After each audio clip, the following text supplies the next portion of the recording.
Welcome to Built to Go, a van life podcast. I'm your host, Jeff Wagg, coming to you from the College of Curiosity. In this episode 10, we're going to have some updates, addendums, and corrections, and then we're going to jump right into one of the hottest topics in van life, security. For Tech Talk, we're going to discuss multitools, and I've got a tale from the road about a time when I was really stupid. But sad to say, those stupid times are often where you get the best stories. And I will talk about a supernatural place you can visit. Sorta. I've got 3 things to talk about with updates. First, most important, I have a friend named Patrick who is a firefighter in Montreal, Quebec. So he says, about the smoke detectors, if one will camp in cold weather, consider using a 10-year battery detector. They have a sealed, non-removable lithium battery. Lithium batteries retain 97% of their capacity down to 5 degrees Fahrenheit versus 20 to 30% for alkalines. Also, you'll never have to worry about replacing batteries, as a smoke detector must be changed after 10 years. So Patrick, thank you for that. That's excellent advice. I hadn't actually considered batteries and cold weather. That makes perfect sense. So folks, spend a little bit more money, get the 10-year smoke detectors with the lithium batteries, and be done. So good advice. I also received word from Randy, the riverboat captain. And yes, he actually is a riverboat captain, and he actually is Randy, from what I've heard. He has told me that I left out one of the most important coffee solutions, so I'm here to share it with you. And that is the Folgers Singles solution for coffee. Yeah, I said Folgers, which automatically makes me not like it, but I've actually tried these things. They look like tea bags, but they're filled with coffee. It's coffee grounds.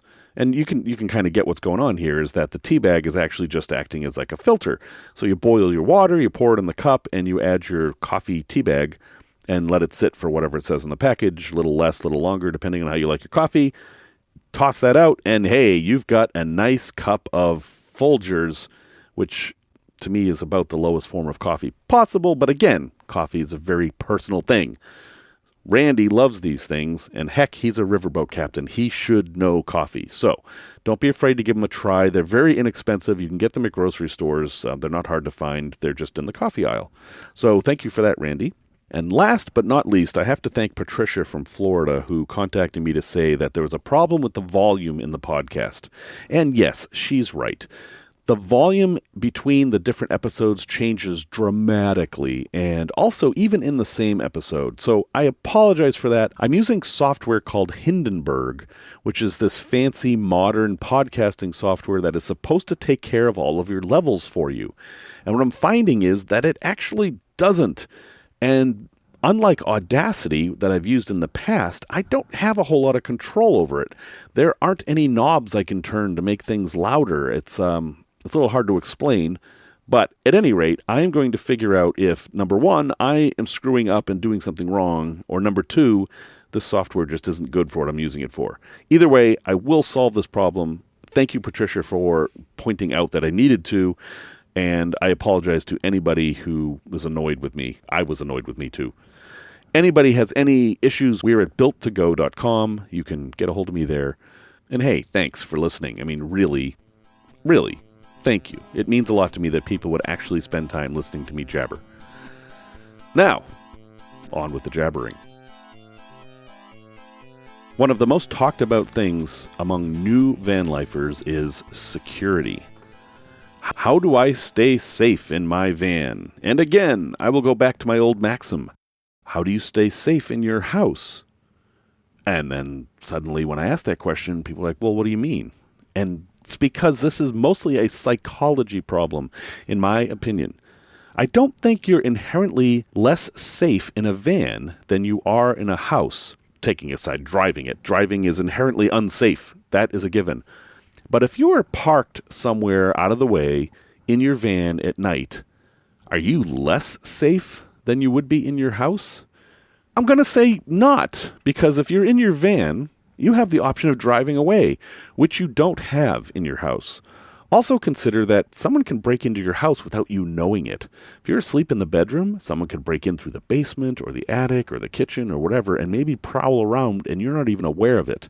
It's going to be very difficult for someone to break into your van and you not be aware of it.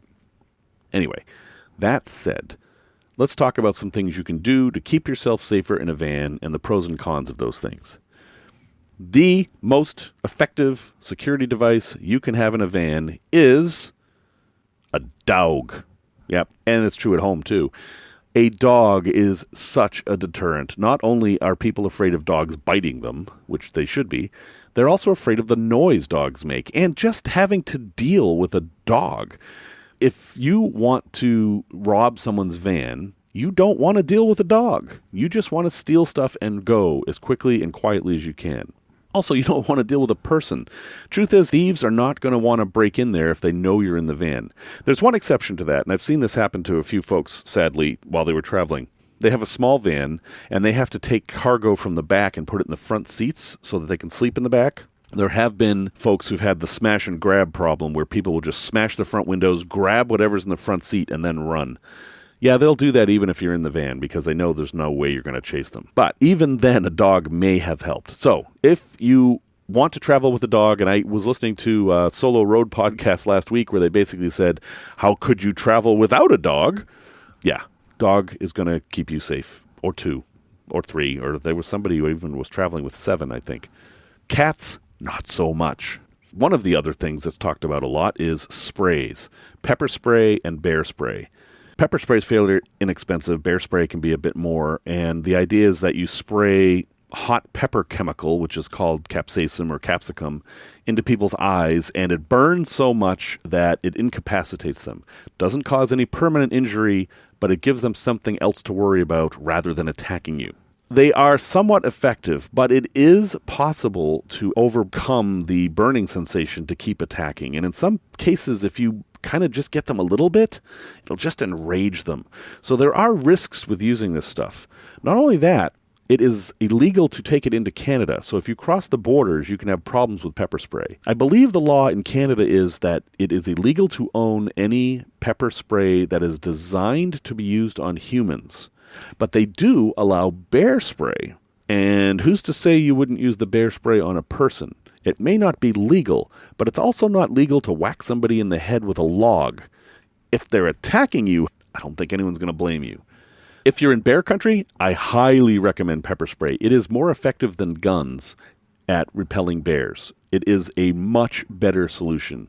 So absolutely get some bear spray if you're going to be traveling in bear country. Bears can rip through the side of your van.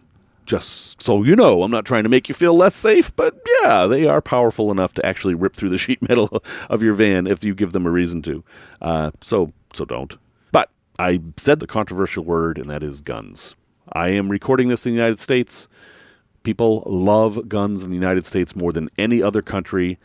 You are going to find more guns here and more gun problems here because of that. And I'm not going to discuss the controversy over gun control or the Second Amendment or any of that. I just want to point out some pros and cons of gun ownership. If you have a gun and you point it at somebody, they are very likely to be intimidated. That would be the ultimate solution for having a gun. Someone breaks in the van, you stick a gun in their face, end of confrontation. And that is the appeal. Okay, granted. If they have their own gun, you might be in less favorable situation, especially since you're likely going to be sleeping in the van and they'll have the drop on you, whatever. There's nothing you can do about that anyway. You could run into that situation no matter what. It's very unlikely, but you could. So let's say you've decided that you want to have a gun. Here are some of the things you have to worry about. Guns are a prime target for theft. Owning a gun can actually make you more attractive to criminals, and they may target you because they know you have a gun. So if you do have a gun, I would recommend you don't let anyone know about it. Then there's the issue of what kind of gun. If you just want to intimidate people, you could probably get away with a realistic-looking BB gun. You know, if you've got that pointed in your face, you're not going to ask questions. Even if you know it's a BB gun, it's still pointing at your face. But handguns seem to be a popular thing because they're small and they're easy. You can wear them on your hip if you're walking around in a sketchy area, or, you can put them anywhere in your van. You can have it on, in the front, in the back, whatever. But most handguns fire rounds that move fairly quickly, and they will go through your van and then end up where? If you fire your weapon, you are always supposed to know where that bullet is going to go. And with a handgun, that's harder. They're difficult to aim. They're difficult to use effectively, and that bullet will go through your van, and then if you say you're in a campground, it's very likely going to end up in someone else's rig. Definitely something to consider. From everything I have read, and I am by no means a gun expert at all, the best defensive weapon that you could have in a home or in a van is a short-barreled 20-gauge shotgun. And that's because of two things. One, it is really hard to miss with this. You generally point it in the direction you want and pull the trigger, and you're going to hit it. But the pellets don't have the penetrating power that a bullet does, and they will stop quicker. So it's much less likely that you would fire it and go through someone else's rig. So very important thing to consider. If you have a gun, think about what happens if you have to use it. The other thing against owning a weapon is that if you travel a lot, you're going to run into all kinds of different laws. Massachusetts has very strict gun laws. Vermont, right across the border, doesn't. Things you can do in Vermont will get you a very long prison sentence in Massachusetts, including just having the gun in the vehicle. You have to study the laws everywhere. There are apps that can help with this, but just be aware of that. You have to know the laws wherever you are. In Canada, you can't take the gun across the border, basically. There may be some exceptions for hunting weapons, but again, all I'm saying is definitely do your research. It's just another hassle. Tasers. Yeah. To me, security is about deterrence rather than actually getting into an altercation. If you're in an altercation with a taser, you need to have distance from somebody. And if they actually get in your van, you have no distance. I'm not sure tasers are a great solution.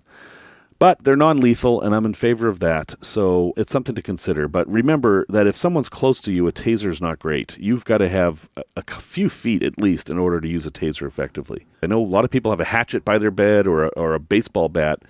In a home, you have enough space to swing, but in your van, you don't really. And also, these just aren't that scary. If I see someone coming at me with a baseball bat, I am not as intimidated as some of these other things. It's certainly not as intimidated as with a dog. I'm not going to be thrilled if someone's coming at me with a hatchet, but I am not going to have the same level of, oh my God, that I would. So those things are okay. But just think about the fact that you're going to have to use them. They're not going to be as much of a deterrent. And that brings us to the most important thing, situational awareness and have a plan. Number one rule is always know where your keys are. Always. In the back of my van, I have a hook that's just for my keys. That's it. It's the only thing that ever goes on there. My keys go on that hook as soon as I get in the back of the van. Always. Every time. If someone's messing around outside my van and I don't like it, I'm going to press the panic button on the key fob. And if that doesn't get rid of them, I'm going to get in the front and drive away. And that's the second thing. Always be ready to drive away. Park your van in such a way that you can drive away instantly. And I don't like having permanent partitions between the front of the van and the back. I always want to be able to get to the front of the van from the back so that in an emergency situation, I can drive away. I have never had one of these, but that is my plan. Having a plan will help keep you safe just because you have a plan, but it also helps with that psychological thing where you feel less safe in a van. So, situational awareness is super important. The one thing that I look for whenever I park for determining whether it's a safe place to park or not is broken window glass on the ground. If I see broken automotive glass on the ground, I know that someone has been broken into in that spot because nobody ever cleans that up properly, and I generally won't park there. Thieves are lazy opportunists in general. Don't give them any reason to target your van. In the front of my van, this may sound stupid, I don't know, but this is what I do. I have a clipboard on the dashboard. I have one of those reflective vests hanging from a hook behind the passenger seat. I either have a hard hat or kind of a worker's cap hanging on that. And I leave a little bit of trash up there. An empty coffee cup, a fast food wrapper, something like that. It doesn't look attractive. I don't want it to. I'm not going to leave my camera sitting out. I'm not going to leave my laptop set up in the passenger seat. All people are going to see when they look in there is stuff that they don't want. And I really think that helps a lot with keeping people out of your van. Security, you got to do what makes you feel safe. I get it. Just know what you're doing. Don't think that having a gun instantly makes you safe all the time. It doesn't. It can cause its own problems. And hey, a dog is your best bet. Tech Talk. Hey, let's talk about multitools. And no, I don't mean multimeters. Multimeters are for testing electrical connections. Multitools are like a whole toolbox in one tool. Now, the general truth of things like this is that if something does a bunch of different things, it's your one solution for everything. It doesn't do any of them very well. I find that to be the case with Swiss Army knives. I don't like Swiss Army knives because, yeah, they've got all these different tools, but they're all horrible. You don't want to use them. You will use them in an emergency, but for working on a van where you're going to be using the thing all the time, a Swiss Army knife is not your solution. Your solution, if you want a multi-tool, is something like a Leatherman or a Gerber. These are rugged, heavy-duty, and you can actually use the tools. No, they're not as good as a dedicated tool. That goes without saying, but they are good enough to use. I personally carry a Leatherman Wingman. It is my everyday carry. I go with everywhere I can go, other than on airplanes. I carry it with me. It has a little clip, and it clips inside my front right pocket. If you ever see me and you see that clip, that's what it is. It's a Leatherman Wingman. It has on it a knife that has a serrated part and a regular part. It's very durable, easy to sharpen. It also has scissors, which I use all the time. These are very heavy-duty scissors for a multi-tool. I can cut all kinds of things with them. And believe it or not, I find that the scissors are one of the most useful tools on there. Definitely consider getting scissors. It also has a Phillips head screwdriver and a flathead screwdriver, of course. It has a file, which I've used fairly often, and the pliers, which are huge. They're needle nose pliers in the front, then they have a grippy area in the middle for grabbing nuts, and then there is what's called a hard wire cutter after that is strong enough to cut through clothes hangers. It is not a wimpy tool. So that's just one of 800 million different kinds of Leatherman, and then you've got Gerber and other brands as well. I highly recommend you get a multi-tool and learn how to use all its parts. When you're looking for a multi-tool, you don't want to get a cheap one. $30 is a good price range if you want a cheaper one, but you can go well over $100 if you want one of the bigger ones. Bigger is stronger, less convenient, and make sure you can take it apart. Leatherman, you can use an Allen wrench to take the whole thing apart and clean it and put it back together. Some of the cheaper ones are riveted. The riveted ones are garbage. Do not waste $15 on a multi-tool. Invest $30 in a good one. Also, if you can, I highly recommend you try it out before you get it. The two problems I find with multi-tools are that the tools are too hard to open, which is usually something that fixes itself with use, and that the handles are just too darn uncomfortable to use. So when they're in pliers mode, it hurts to actually squeeze the pliers together. You don't want that. I used my multi-tool throughout my van build, like all the time. It was what I reached for, and I think you might too once you get used to it. Great gift idea. It's a stocking stuffer. I know we're nowhere near Christmas, but hey, if you know someone in a van and you're not sure what to get them and you want to buy them something, a multi-tool will definitely be appreciated. Tales from the road. Yeah, sometimes I'm not the smartest person in the world. I had arranged to explore Death Valley with somebody, and I rented a 4x4. It was a Jeep Navigator. It's like the Cherokee on steroids. Big four-wheel drive, full-time four-wheel drive thing. Kind of like a Land Rover, but a Jeep. And we were going to go out and explore Death Valley, and then the person missed their flight and decided they weren't coming, and I was like, well, damn. What am I going to do? I was already in Vegas, which is the gateway to Death Valley, and I decided, screw it, I'm going out by myself. This was more than 10 years ago, and GPSs weren't quite so sophisticated, but I was like, look, I've always wanted to go to this place called Racetrack Playa. We'll talk about that later at the end, but it's a place I've always wanted to visit. So I looked at the GPS, and I told it to go, and we went. And I'm driving, and you know the GPS has named roads on it. You take this road to that road to that road. What's the big deal? And so, predictably, the pavement ends, and I'm on a dirt road. I'm like, okay, that's expected. And then it says, four-wheel drive, high clearance only. And I'm like, well, okay. It may be a rental, but I'm in a four-wheel drive, and it has fairly high clearance. I've got no worries. Again, I'm all by myself. No cell phone signal, but I do have a GPS. And fine, I look at the map on the GPS and I see that I'm going fairly in a straight line to my destination, so this must be the best way to go. There's funny words on there. One of the words is Ubahibe. That is Ubehebe, Ubahibe. I come to find out that Ubahibe is the name of a volcano, or a crater, and the road I'm taking is going over the top of that volcano. In for a dime, in for a dollar, I keep driving. I end up on what is called the Lippincott Road, and that is from the old Lippincott mine that's been closed for decades. And the road. What is a road? That's an interesting thing to explore. What is a road? Well, in this case, a road is something that people made so that donkeys and carts could get over it. And donkeys and carts are a little bit different than my Jeep.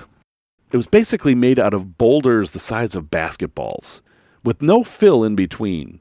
And they're at different heights. So imagine driving uphill at maybe an 8% grade on bowling balls. Yes, bowling balls are better analogy than basketballs because these things are not giving. Oh, did I mention there's a cliff on the other side? So basically on one side, on the left side in this case, there was a sheer wall. And on the right side, there was a cliff. And there was exactly enough space for the Jeep. If I had encountered somebody else, there was no way they could get past me. And I don't know what I would have done. Thankfully, that didn't happen. I am doing maybe 5 miles an hour on the best parts and much slower than that on the worst parts. I've got the differential locked. I am just totally rock climbing up this hill. Just living in terror that it's going to get worse and I'm going to have to back down through all this. It takes me a good 90 minutes to get up there. I used half a tank of gas, like 10 gallons of gas doing this because I was doing extremely high revolutions of the engine and not moving very far. And I get to the top. Holy cow, I made it. And what do I see? First, I see this big crater with this amazing wind coming up that you can actually lean over the edge and the wind will hold you up. It's an amazing sight. But then I also see a couple of Subarus. It took everything I had to get up that road. And I've actually been to off-road driving school. I mean, it was not a huge deal, but I did. I have actually had some training in how to drive off-road. I know why you use 2 feet. I know what to do with your mirrors, etc. And these Subarus, stock Subarus, had somehow gotten up there. I was like, what? And then I realized that I had gone the wrong way. There was actually a nice, even, clean, well-improved dirt road that went down the other side of the mountain, and that's how the Subarus got up there. But this isn't the kind of thing a GPS tells you, at least not back then. It was just a road. I didn't know it was, not a road. Lessons to be learned from this. It is very, very stupid to go off-roading without cell phone service in a place called, hint, hint, Death Valley by yourself. Don't go by yourself. It just isn't safe. Don't just trust your GPS. I tend to still trust my GPS way, way too much. But really, pull out a paper map and look at your route. Know your route. Have alternate routes available. Ideally, you'll have another vehicle with you and do what I did, which was bring a lot of water. I brought a 3-gallon bottle of water with me for that trip, which for a day trip is not too bad. If I had gotten stuck, I would have had water, and that's the number one thing. So, yeah, and the other part of this is, boy, I really wish Subaru made a van that was sold in the U.S. Anyway, if you'd like to have that same adventure and you have a 4-wheel drive van with really high clearance and you know how to drive it, and no, don't do this in a van, get a Jeep or something else, please. Google Lippincott Road in Death Valley, and it is quite the place to go. Okay, let's do a product review of the SHURflo 770 electric faucet. White. Color doesn't really matter. Comes in gray and white. This is the type of faucet that you would find in a Westphalia style of camper. It is designed to do only one temperature of water, so in my case cold. But it has something unique in it that you won't find in any household faucet. and that is that it has an electric switch built into the valve. So, to picture this in your mind, imagine a small faucet like the kind you'd maybe find in a bathroom, and there's a knob on one side, and when you turn that knob, you hear a click, and that click is actually a switch turning on, providing power to the water pump. And then the valve works as normal. You can open it and close it and adjust the water level, and then when you shut it off, it turns off the pump. Now, this is for the types of systems where you have a submersed pump, not a pressurized pump, an inexpensive submersed pump, say in a jerry can, which is how I do it. It's an all-in-one solution. You don't have to flip a switch to make your water work. You never have to worry about accidentally leaving the pump on. And the faucet head is super adjustable. You can bend it in any way. You can turn it so that it acts like a water fountain. You can have it go the other way, so it'll actually, in my case, face out the door of the van. And I unscrewed the aerator and added a coupler that lets me use it as a shower. So this is actually my shower as well. I think this is a great solution for folks who aren't going to do a pressurized water system. It comes in white and gray, and it is exactly what comes with Westphalia's, or the same idea. It's called SHURflo, SHURflo. 770, and it is advertised as an electric faucet. I will have a link in the show notes, but I can heartily recommend this solution. Just remember, it only does cold water.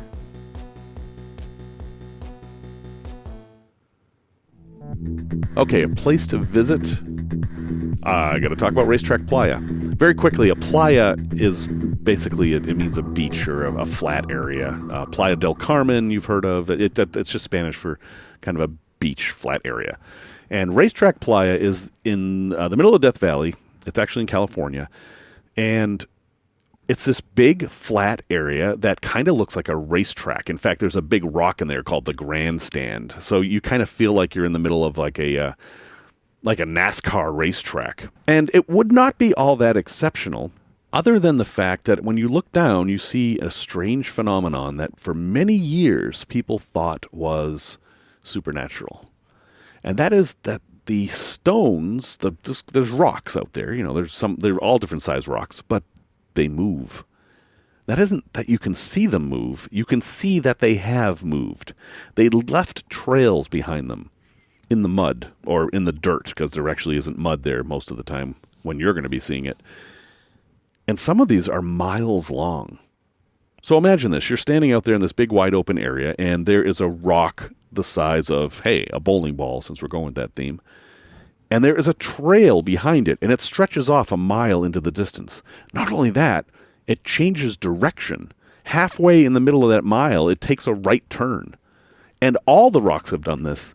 And they all have different trails. It's almost as though the rocks can move all by themselves. Now, when I visited this place, I talked with the other people who were there, because it's a fairly popular place to visit. And they all said the same thing. This has to be aliens. And I never understood why it has to be aliens. I don't have an answer. It must be aliens. That's the same as saying, I don't have an answer. It must be ghosts. Because in the end, what is the difference between aliens and ghosts? How could you tell that you were experiencing one or the other? You can't, because you're making stuff up. No, folks, there are no aliens or ghosts. Although if either of those things existed, I would believe that they could make these lines if they wanted to. I think they probably have better things to do with their time. No, we know definitively what causes this phenomenon now. In fact, my friend Brian Dunning, who also has a podcast called Skeptoid, a much, much larger and much, much more important podcast than this one, I assure you, has a detailed explanation for how it works. In fact, he was one of the very first people to film the phenomenon. And what happens is that they move while nobody's looking, and that is in the winter, because the area is closed in the winter, when there is ice. The answer is ice. And I will let you solve the rest of the mystery there. I am telling you about this place to encourage you to go visit. You can get there in a two-wheel drive van. You do not need 4x4. You will absolutely want to research your route before you go. Some high clearance would be nice. There may be some spots where it'll be a little tricky. Take it slow. Don't take too many chances. But the good news is that if you did get in trouble out here, there would be other people around to help you out. And do not go over the Lippincott Road to get here unless you're looking for an adventure. Well, thanks for listening to this episode 10. You can get a hold of us at built2go.com. All the music is by Sir Mooj, aka Simon Wag. Next time, we're going to talk about stealth. Yes, the truth about stealth vans. And for Tech Talk, we will discuss different options for vents and a tale from the road involving a YMCA, except really not what you expected. Be good to yourself, be good to others, and we will see you next time.